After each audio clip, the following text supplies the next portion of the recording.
Yesterday's run was 26.2 kilometres. Went out to Queanbeyan. It was a pretty hilly course and I did it in 2.5 hours.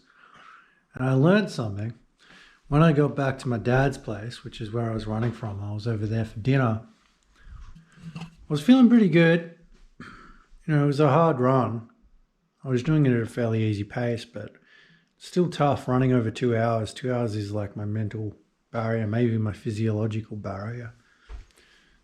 And I was sitting on the couch and Dad was cooking a steak. It was about half an hour after I'd run and suddenly I felt really sick, like really sick. And I was like, oh my God, like I could feel the blood drain from my face. I kind of slid down off the couch and I had to lie down, and I lay down on the ground and I was like, and Dad sort of looked down at me and he's like, with this sort of confused face. And I was like, do you want some steak? And I'm like, yeah, I just don't think I can move. And he's like, all right. He's like, well, steak will be ready in about 45 minutes. So I managed to take some deep breaths and get up off the floor. And I was like, I must be dehydrated. So I drank lots of water. I had a Barocca to replenish my vitamins and minerals. Thought maybe there'd be electrolytes in there. I don't think there are in Baroccas. Anyway, I didn't feel any better. I just felt like death warmed up, and I was like, even everything was starting to look a bit funny. And I was like, what the fuck's going on? Dad finished cooking dinner and I was like, I don't know if I can eat. And he's like, well, just try nibble a little bit. So I summoned the courage to start nibbling on the delicious potatoes and the vegetables. And then when I felt a little bit better after about 5 minutes, I started eating some of the steak. Within 10, 20 minutes, I felt fine.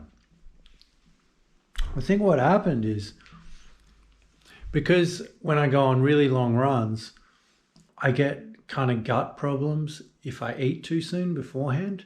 So I kind of overcompensated by eating at about 11 a.m. and then I ran at 5 p.m. So I hadn't eaten in 6 hours. Then I ran for 2.5 hours.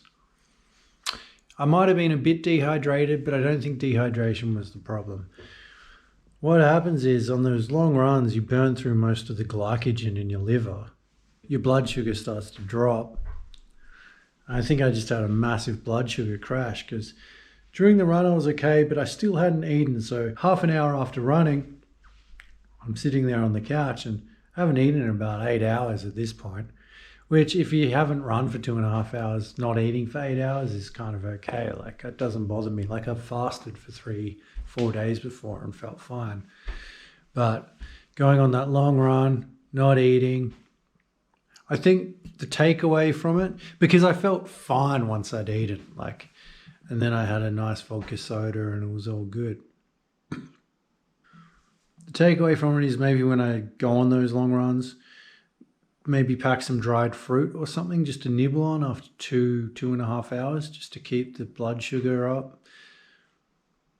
And probably not wait 6 hours after my last meal. 3 hours is probably fine. And maybe I could have like a glass of orange juice or something half an hour beforehand. I hope that works because next Sunday, I'm due to run even further. So I'll be doing like a 3-hour run. I don't want that to happen again. See how we go. I am looking forward to it. Like, as far as like this rest day goes, I'm just resting because I just feel a little bit psychologically fatigued, and it's nice to just not do much sometimes. Been playing piano, cooking a very simple meal tonight.